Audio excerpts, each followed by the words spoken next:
नमस्कार, आपका हमारे YouTube चैनल पर स्वागत है। हमारे चैनल को सब्सक्राइब करें और लेटेस्ट वीडियो सबसे पहले पाने के लिए घंटी के निशान पर क्लिक करें।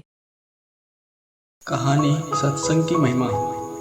एक बार का जिक्र है, एक बहुत बड़ा चोर था। जब वो मरने लगा तो अपने बेटे को बुलाकर नसीहत दी कि अगर तुझे चोरी करना है तो किसी महात्मा के सत्संग में, गुरुद्वारा, धर्मशाला या धर्म स्थल पर मत जाना, इनसे दूर ही रहना। और दूसरी बात, अगर पकड़े जाओ तो कभी मानना नहीं कि तुमने चोरी की है, चाहे कितनी भी मार पड़े, मानना नहीं कि तुमने चोरी की है। लड़के ने कहा, जी सत्यवचन, मैं ऐसा ही करूँगा।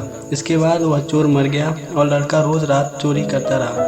एक बार उस लड़के ने चोरी करने के लिए किसी घर में ताले तोड़े। घर वाले जाग पड़े और उन्होंने शोर मचा दिया। आगे पहरेदार खड़े थे। उन्होंने कहा कि आने दो, बच कर कहाँ जाएगा, हम यहाँ उसे पकड़ लेंगे। अब इधर घर वाले खड़े थे, उधर पहरेदार खड़े थे। चोर जाए तो किधर जाए। खैर, किसी तरह से वो बचने के लिए वहाँ से भागा तो रास्ते में धर्मशाला पड़ती थी। उसे अपने बाप की सलाह याद आई कि धर्मशाला में नहीं जाना है, लेकिन अब करे तो क्या करे।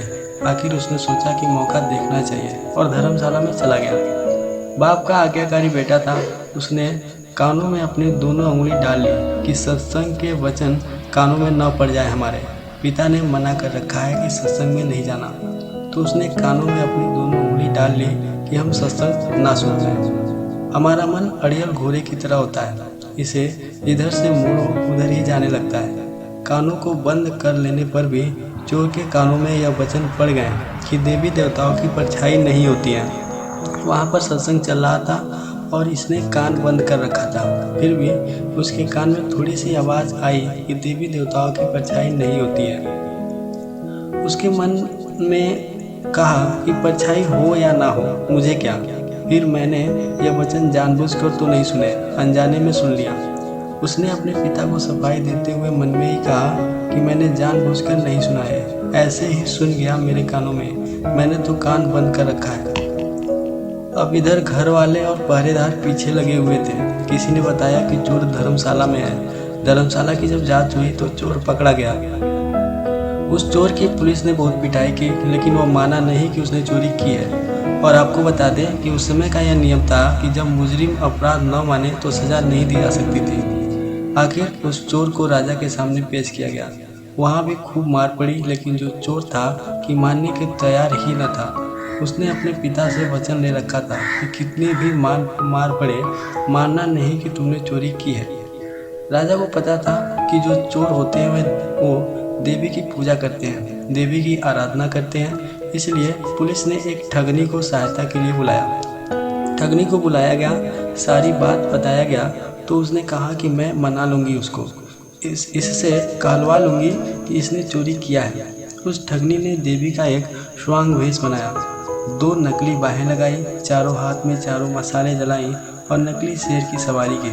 क्योंकि वह पुलिस के साथ मिली हुई थी, इसलिए जब वो आई तो उसकी हिदायत के मुताबिक जेल के दरवाजे कड़क कड़क कर खुल गए। पहले से सब प्लान कर रखा था कि देवी जब आए जेल में तो सारे दरवाजे अपने आप खुल जाएं। ऐसा ही हुआ। और जब आदमी किसी मुसीबत में फंस जाता है तो अपने इष्ट की याद करता है, इसलिए चोर भी उस समय देवी की याद में बैठा हुआ था।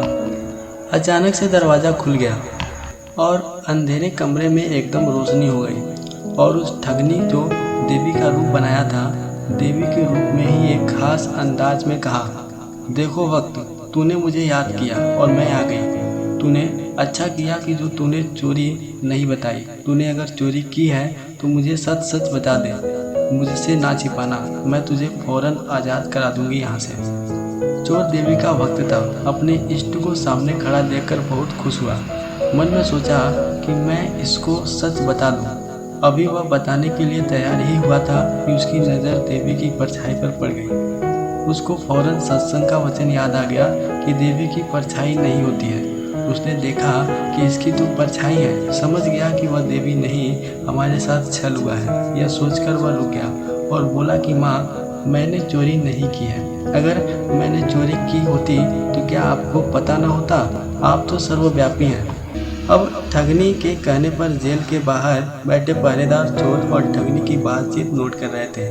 उनको और ठगनी को विश्वास हो गया कि यह चोर नहीं है। अगले ही दिन उन्होंने राजा से यह कह दिया कि यह चोर नहीं है और फिर राजा ने उसे आज़ाद कर दिया। जब चोर आज़ाद हुआ तो सोचने लगा कि सत्संग का एक वचन सुना तो जेल से छूट गया, अगर सारी उम्र सुनूं तो पता नहीं क्या क्या मिले मुझे।